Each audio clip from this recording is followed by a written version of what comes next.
आपातकालीन सेवा, बिजली ऑफिस, आपदा विभाग की सेवाएं चालू रहेंगी। हालांकि इन सभी कार्यालय में कम से कम कर्मियों के साथ काम करने की अपील की गई है। इसके अलावा दूसरे दफ्तरों के कर्मियों को वर्क फ्रॉम होम की अपील की गई है। इस दौरान बंद में धार्मिक स्थल भी बंद रहेंगे। शॉपिंग मॉल तक को बंद रखा जाएगा। आज आएगा सीबीएसई के 10वीं कक्षा का परिणाम। सीबीएसई द्वारा 12वीं के परिणाम की घोषणा करने के बाद आज 10वीं के परिणाम की घोषणा की जाएगी। मंत्री रमेश पोखरियाल निशंक ने ट्वीट करके इस बात की जानकारी दी है और बताया है कि आज रिजल्ट जारी होगा। मंत्री ने छात्रों और अभिभावकों के रिजल्ट के लिए पहले से ही बधाई दे दी है, जिसके बाद आज सभी छात्र सीबीएसई की आधिकारिक वेबसाइट cbseresults.nic.in पर जाकर रिजल्ट चेक कर सकते हैं। मुख्य अपर सचिव आमिर सुबहानी भी आए कोविड-19 की चपेट में। बिहार सरकार के गृह विभाग के अपर सचिव आमिर सुबहानी भी कोविड-19 संक्रमित पाए गए हैं। उनकी रिपोर्ट पॉजिटिव आई है। इससे पहले बिहार के कई जिलों के डीएम कोविड-19 से संक्रमित पाए जा चुके हैं। बिहार के मुख्य सचिव के दफ्तर में भी कोविड-19 की एंट्री हो चुकी है। मिली जानकारी के अनुसार कोविड-19 की एक नई सूची सामने आई है, जिसमें कुल मिलाकर 15 लोगों की रिपोर्ट पॉजिटिव आई है, जिसमें आमिर सुबहानी का नाम भी शामिल था। स्टूडेंट क्रेडिट कार्ड के जरिए नीतीश कुमार ने सभी छात्रों के लिए उच्च शिक्षा के खोले दरवाजे। जनता दल यूनाइटेड के पूर्व विधान पार्षद और छात्र जनता दल यूनाइटेड के प्रभारी प्रोफेसर रणवीर नंदन ने स्टूडेंट क्रेडिट कार्ड स्कीम पर चर्चा की है। मिली जानकारी के अनुसार जनता दल यूनाइटेड के प्रभारी ने ट्यूसडे टॉक के तहत यह चर्चा की है, जिसके दौरान उन्होंने कहा कि प्रदेश में छात्रों को लेकर जिस तरह से काम किया जा रहा है वो बहुत ही बेहतर संकेत दे रहा है। माननीय मुख्यमंत्री ने जब 2015 में सत्ता संभाली तो उन्होंने उच्च शिक्षा तक तमाम वर्ग के छात्रों को पहुंचाने की योजना पर काम किया है। माननीय मुख्यमंत्री ने स्टूडेंट क्रेडिट कार्ड योजना लॉन्च कर शिक्षा के क्षेत्र में बेहतरीन बदलाव लाया है। जमीन फ्लैट की रजिस्ट्री के लिए पहले लेना होगा ऑनलाइन अपॉइंटमेंट। निबंधन कार्यालय में लोगों के जमावड़े को नहीं देखा जाएगा। जमीन की खरीद बिक्री के दस्तावेज की रजिस्ट्री के लिए पहले ऑनलाइन अपॉइंटमेंट लेने की व्यवस्था की गई है। निबंधन विभाग ने पटना में फ्लैट की रजिस्ट्री के लिए ऑनलाइन अपॉइंटमेंट के खातिर फ्लैट के दस्तावेजों की PDF कॉपी को विभाग की वेबसाइट पर अपलोड करने के लिए सभी आम नागरिकों के लिए अनिवार्य कर दिया है, जिससे के तहत प्रबंधन की प्रक्रिया आसानी से करवाई जा सके। हालांकि निबंधन कार्यालय में रजिस्ट्रेशन के समय इसे ध्यान में रखने की अपील की गई है कि अपलोड की गई कॉपी PDF मूल में ही हो।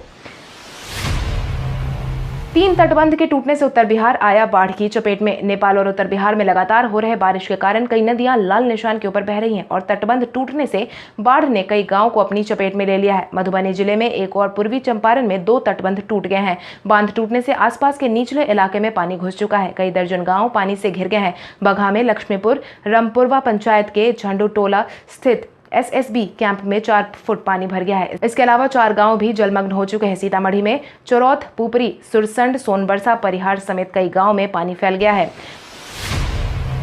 भाजपा कार्यालय में एक साथ 24 नेता मिले पॉजिटिव। बिहार में कोविड-19 की रफ्तार दिन प्रतिदिन बढ़ती जा रही है। स्थिति इतनी ज्यादा बेकाबू हो गई है कि आम नागरिकों से लेकर राजनेता भी इसकी चपेट में बड़ी तेजी से आ रहे हैं।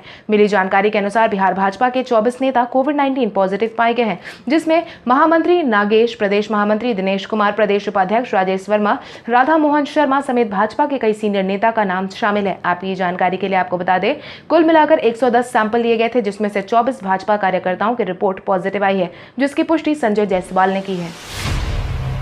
जदयू ने सोशल मीडिया टीम की तैयार। बिहार विधानसभा चुनाव को ध्यान में रखते हुए सभी पार्टियों ने डिजिटल माध्यम से अपनी तैयारियों को सिलसिलेवार तरीके से शुरू करने की प्रक्रिया शुरू कर दी है, जो उसके बाद सोशल मीडिया का बहुत महत्व माना जा रहा है। इस साल के विधानसभा चुनाव में माना जा रहा है कि प्रदेश के सत्तारूढ़ जदयू ने भी अपनी सोशल मीडिया टीम को तैयार कर लिया है, जिसके बाद सोशल मीडिया टीम प्रभारी अमरदीप के अनुसार यह टीम लगातार नीतीश कुमार के विचारों को जन जन तक पहुंचाने का काम कर रही है। फेसबुक लाइव के दौरान वर्चुअल कार्यक्रम के दौरान कई लाख फॉलोअर्स भी जदयू के साथ जुड़ चुके हैं। आज हम बिहारी पहचान में बात करेंगे मीरा कुमार, जो बनी थी देश की पहली महिला लोकसभा स्पीकर। बिहार की बेटी और लोकसभा की पूर्व अध्यक्ष मीरा कुमार को देश की प्रथम महिला लोकसभा स्पीकर बनने का गौरव प्राप्त हुआ है। मीरा कुमार देश के पूर्व प्रधानमंत्री बाबू जगजीवन राम की बेटी हैं। मीरा कुमार का जन्म 31 मार्च 1945 को बिहार की राजधानी पटना में हुआ था। मीरा कुमार बचपन से ही पढ़ाई लिखाई में बहुत ही तेज तर्रार थी, जिसकी वजह से पिता जगजीवन राम और माता इन्हें बेहद ही प्यार करते थे। मीरा कुमार की प्रारंभिक शिक्षा दिल्ली के प्रतिष्ठित महारानी गायत्री देवी स्कूल में हुई थी। इतना ही नहीं, मीरा कुमार काफी दिनों तक ब्रिटेन, स्पेन और मॉरिशस की उच्चायुक्त भी रही हैं। हालांकि वर्ष 1984 में मीरा कुमार ने भारतीय विदेश सेवा से इस्तीफा दे दिया था। प्रधानमंत्री केपी शर्मा ओली के बयान पर सीता नगरी में दिखा गुस्सा। नेपाल के प्रधानमंत्री केपी शर्मा ओली ने भगवान राम का जन्म अयोध्या नगरी में होने की बात कही थी।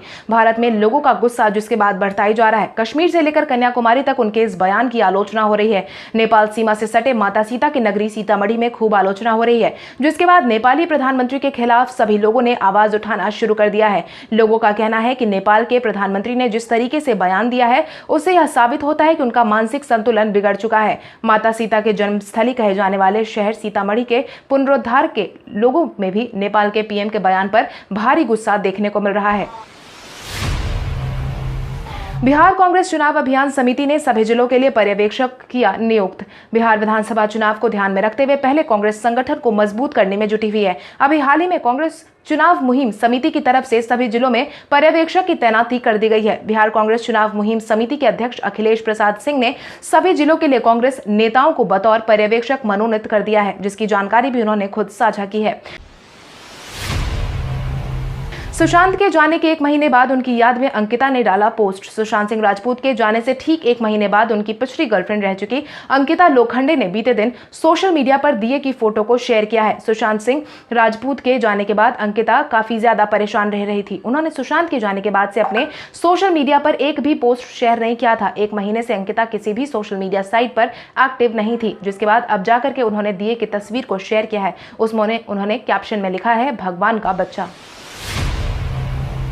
भाजपा के दफ्तर में कोविड-19 प्रभावित मिलने के बाद तेजस्वी यादव और निखिल आनंद आए आमने सामने। बिहार भाजपा के दफ्तर में 24 लोग कोविड-19 पॉजिटिव पाए गए हैं, जिस पर नेता प्रतिपक्ष तेजस्वी यादव ने अपनी प्रतिक्रिया जाहिर की है, जिसके तहत उन्होंने कहा कि बिहार के लोगों की जान जा रही है और भाजपा वर्चुअल रैली करने में व्यस्त है। उसी का नतीजा है कि आज एक साथ 75 नेता कार्यकर्ता कोविड-19 संक्रमित पाए गए हैं, जिस पर भाजपा के प्रवक्ता निखिल आनंद ने जवाब देते हुए कहा है कि राजद कांग्रेस के लोग भाजपा पदाधिकारियों के बीच कोविड-19 संक्रमण संबंधित बयानबाजी कर अफवाह फैलाकर गलत राजनीति करने में लगे हुए हैं। हकीकत यह है कि 110 लोगों की जांच में पार्टी पदाधिकारियों के साथ कुछ स्टाफ, सुरक्षा कर्मी, आसपास के सफाई कर्मी का नाम शामिल है। कुल 24 लोग संक्रमित पाए गए हैं, जिसमें से 5 लोग भाजपा के प्रदेश पदाधिकारी हैं।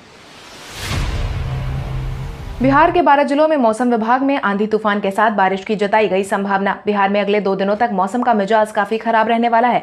मौसम विभाग के पूर्वानुमान के अनुसार राज्य के 12 जिलों में मौसम विभाग ने सतर्कता जारी कर दी है। मौसम विभाग की तरफ से जारी किए गए सतर्कता में आंधी तूफान के साथ बारिश का पूर्वानुमान जारी किया गया है, जिसके तहत बक्सर, रोहतास, भभुआ, औरंगाबाद और अरवल के अलावा पटना, गया, नवादा और वैशाली में हल्की बारिश की संभावना जताई गई है। हालांकि बिहार के अन्य इलाके में बारिश से थोड़ी राहत मिलने की उम्मीद जताई गई है। नियमों का पालन नहीं करने वालों से 2 करोड़ का कटा चालान। कोविड-19 के इस माहौल में लगातार सरकार सभी आम नागरिकों से नियमों का पालन करने की अपील कर रही है, मगर कुछ लोग सुधरने का नाम नहीं ले रहे हैं। मिली जानकारी के अनुसार बीते दिन से पिछले 24 घंटे में 622 वाहन जब्त किए जा चुके हैं और 15,27,300 रुपए की राशि जुर्माने के रूप में वसूली गई है। इसी तरह 1 जुलाई से अब तक 2,28,74,900 की राशि जुर्माने के रूप में वसूल ली गई है। पुलिस महानिदेशक ने आगे यह भी बताया है कि मास्क नहीं पहनने पर भी सख्त से सख्त कदम उठाए गए हैं। बीते दिन पिछले 24 घंटे में मास्क नहीं पहनने वालों से 2,868 व्यक्तियों से 1,43,400 रुपए की राशि वसूली गई है। अब हर खेत तक पानी पहुंचाने का सर्वे किया जाएगा कृषि जल ऐप के माध्यम से। अब हर खेत तक पानी पहुंचाने के लिए 17 जुलाई से 7 अगस्त तक खेतों के प्रत्येक प्लॉट को सर्वे किया जाएगा। एनआईसी द्वारा तैयार कृषि जल ऐप के माध्यम से सर्वे करने का फैसला सुनाया गया है। इस मामले में बीते दिन मुख्य सचिव दीपक कुमार ने सभी जिलों के साथ वीडियो कॉन्फ्रेंसिंग कर निर्देश जारी कर दिया है। कृषि मंत्री डॉक्टर प्रेम कुमार ने बताया है कि राज्य के 58% खेत सिंचाई की सुविधा हो, इसीलिए इस ऐप का इस्तेमाल किया जा रहा है। राज्य सरकार का लक्ष्य हर खेत तक पानी पहुंचाने का है। कृषि जल ऐप पर सर्वे आंकड़ा फीड होगा। सर्वे राजस्व विभाग द्वारा उपलब्ध डिजिटल मैप के अनुसार होगा। बिहार में पैक्स चुनाव को किया गया कैंसिल। बिहार में पैक्स चुनाव को कैंसिल कर दिया गया है। राज्य निर्वाचन प्राधिकार ने बड़ा फैसला लेते हुए उक्त आदेश जारी किया है। बिहार राज्य निर्वाचन प्राधिकार ने पैक्स चुनाव को तत्काल कैंसिल किए जाने का आदेश जारी करते हुए एक नोटिफिकेशन जारी कर दिया है, जिसमें सभी जिलों को इसकी सूचना जारी कर दी गई है। हालांकि राज्य निर्वाचन प्राधिकार ने चुनाव स्थगित किए जाने के पीछे खराब मौसम का हवाला दिया है। इसमें कोविड-19 का कहीं भी जिक्र नहीं किया गया है, क्योंकि कई जिलों में बाढ़ की स्थिति काफी ज्यादा गंभीर बन गई है। इसलिए स्थिति को देखते हुए चुनाव को स्थगित करने का फैसला लिया गया है।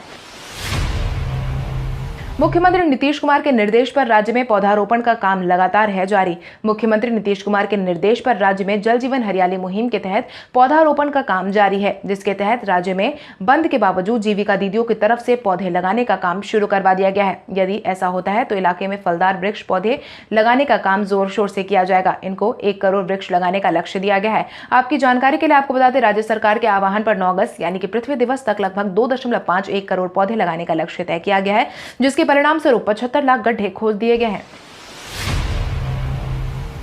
पटना एम्स में कोविड-19 मरीजों का होगा इलाज। पटना एम्स में इमरजेंसी सेवा को बंद कर दिया गया है। वहीं अस्पताल को कोविड-19 समर्पित घोषित कर दिया गया है, जिसके तहत सामान्य इमरजेंसी मरीजों की सेवा तत्काल बंद कर दी गई है। यहां सिर्फ कोविड-19 संक्रमित मरीजों का इलाज किया जाएगा।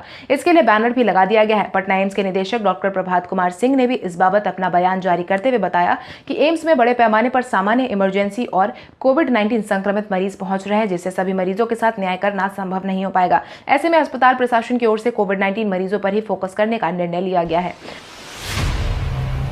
सुशील कुमार मोदी ने लॉकडाउन लगाने के पीछे की वजह को किया साझा। बिहार में कोविड-19 के बढ़ते असर को देखते हुए हर 24 घंटे में प्रभावित मरीजों की संख्या लगातार बढ़ती जा रही है, जिसको ध्यान में रखते हुए ही 31 जुलाई तक लॉकडाउन लागू कर दिया गया है, जिस पर उप मुख्यमंत्री सुशील कुमार मोदी ने अपनी प्रतिक्रिया जाहिर की है, जिसके तहत उन्होंने कहा है कि कोविड-19 संक्रमण को रोकने के लिए एक तरफ हर गरीब परिवार को 4 मार्च को एक साबुन मुफ्त देने के लिए 160 करोड़ रुपए दिए गए हैं, तो वहीं हर तरफ मास्क लगाए बिना बाहर निकले लोगों से जुर्माना वसूलने में भी सख्ती बढ़ती गई है। इसके बाद भी सार्वजनिक स्थानों पर एहतियात बरतने में कमी देखी जाती है और यही कारण है कि संक्रमण तेजी से बढ़ता जा रहा है और पूरे प्रदेश में 31 जुलाई तक लॉकडाउन लागू किया गया है। एक दिन में 10,000 से ज्यादा कोविड-19 जांच करने का टारगेट हुआ पूरा। बिहार में कोविड-19 प्रभावितों की संख्या बेलगाम बढ़ती जा रही है। वहीं बिहार के स्वास्थ्य विभाग को आखिरकार बड़ी सफलता हाथ लगी है। मुख्यमंत्री नीतीश कुमार की तरफ से किए गए वादे अनुसार बीते 24 घंटे में बिहार में 10,000 कोविड-19 सैंपल की जांच की गई है। स्वास्थ्य विभाग की तरफ से जारी किए गए आंकड़ों के बाद स्वास्थ्य मंत्री मंगल पांडे ने विभाग की इस उपलब्धि पर खुशी जाहिर की है। मंगल पांडे ने कहा है कि बिहार में जांच का दायरा बढ़ाकर 10,000 से ऊपर कर दिया गया है। पप्पू यादव ने मुख्यमंत्री नीतीश सरकार पर लगाए आरोप। बिहार के जन अधिकार पार्टी के मिलन समारोह के दौरान कई नेता और कार्यकर्ता पार्टी के साथ जुड़ते देखे गए हैं। इस दौरान जाप नेता ने होम सेक्रेटरी में कोविड-19 पॉजिटिव होने पर अपनी प्रतिक्रिया जाहिर की है, जिसके तहत उन्होंने कहा कि जब गृह सचिव भी संक्रमित हो सकते हैं तो फिर बाकी कौन रहेगा। इसलिए हमारी मांग है कि चुनाव स्थगित कर दी जाए। इतना ही नहीं, उन्होंने यह भी कहा कि स्कूल कॉलेज बंद है, रोजगार खत्म है, मजदूर सड़क पर आ गए, तो फिर नीतीश कुमार सड़क पर क्यों नहीं आए हैं। लॉकडाउन के दौरान दुकानदार, स्कूल समेत अन्य निजी संस्थानों की बिजली बिल को कम करने के बारे में भी सरकार सोच विचार करे। टीम इंडिया के विकेट कीपर केएल राहुल ने पोस्ट की एक तस्वीर। टीम इंडिया के विकेट कीपर बल्लेबाज केएल राहुल ने बीते दिन अपना सोशल मीडिया साइट से अपने पहले प्यार की तस्वीर को शेयर किया है और बताया है कि वो उन्हें कितना मिस करते हैं। कोविड-19 की वजह से सभी खिलाड़ी घरों पर ही रहने पर मजबूर है, जिसके तहत राहुल ने ट्वीट कर अपने पहले प्यार क्रिकेट को मिस करने की बात कही है। उन्होंने अपनी क्रिकेट किट के साथ एक तस्वीर डाली है। इस तस्वीर में वो अपने हेलमेट के साथ खड़े नजर आ रहे हैं, जबकि उनके सामने 3 बल्ले रखे हुए हैं। सामने जमीन पर पैड और ग्लव्स भी रखा हुआ है। आपकी जानकारी के लिए आपको बता दें, कोविड-19 के बढ़ते प्रभाव के कारण सभी खिलाड़ी फिलहाल मैदान से दूर चल रहे हैं। सुंदर पिचाई ने गूगल द्वारा हर भारतीय को उन्हीं की भाषा में सूचना पहुंचाने का किया दावा। गूगल के सीईओ सुंदर पिचाई ने गूगल फॉर इंडिया के 6ठे संस्करण कार्यक्रम के दौरान कहा कि हर भारतीय तक उन्हीं की भाषा में सस्ती सूचनाएं पहुंचा जाने का प्रयास गूगल जरूर करेगा। भारत की जरूरत के मुताबिक नए उत्पाद और सेवाओं का निर्माण किया जाएगा और कारोबारियों को डिजिटल बदलाव के लिए सशक्त बनाया जाएगा। स्वास्थ्य, शिक्षा व कृषि जैसे क्षेत्रों में सामाजिक भलाई के लिए मेधा और प्रौद्योगिकी लाभ पहुंचाना भी हमारा मकसद होगा। इतना ही नहीं, उन्होंने यह भी बताया कि कोविड-19 के चलते दुनिया समेत भारतीय शिक्षा में बदलाव हुआ है। आज घर बैठे बैठे छात्रों को ऑनलाइन क्लासरूम से जुड़ने के लिए शिक्षकों को ई ट्रेनिंग दी जा रही है। कल हमारे द्वारा पूछे गए सवाल का जवाब आप में से बहुत सारे यूजर ने हमें कमेंट करके दिया था। उसके लिए आपका बहुत बहुत धन्यवाद। आप में से जिन यूजर ने हमारे सवालों का जवाब दिया है उनके नाम है मनीष कुमार, रोहित पाठक, करण सिंह, दिव्यांशु कुमारी, नीतीश कुमार, मिथिलेश कुमार, ब्रिजेश तिवारी, मोहम्मद निजामुद्दीन, बिट्टू कुमार रॉय, शेखर सैनी, प्रभाकर कुमार, कुंदन यादव, पिंटू कुमार, राजेश कुमार गुप्ता, पप्पू सैनी, मुकेश कुमार, संटू। इसके अलावा हमारी टीम को और भी लोगों के जवाब अच्छे लगे, मगर समय के अभाव के कारण हम उनका नाम नहीं ले पाए। लेकिन आप हमारे सवालों का जवाब देते रहे, हम कल आपका नाम लेने की पूरी कोशिश करेंगे। तो चलिए बढ़ते हैं आज के सवाल की ओर। आज का सवाल कुछ इस प्रकार है। बिहार सरकार द्वारा कोविड-19 के बढ़ते असर को देखते हुए लगाए गए 31 जुलाई तक के लॉकडाउन का फैसला कोरोना संक्रमण के रोकथाम में कितना कारगर साबित होगा। अपने जवाब हमें कमेंट करके जरूर बताएं। इसके साथ ही आज के लिए बस इतना ही। अगर आप ये वीडियो हमारा YouTube पर देख रहे हैं तो हमारे चैनल को सब्सक्राइब करें और बेल आइकॉन दबाना ना भूलें। और अगर आप ये वीडियो हमारा Facebook पर देख रहे हैं तो इस वीडियो को लाइक करें और ज्यादा से ज्यादा शेयर करें। धन्यवाद।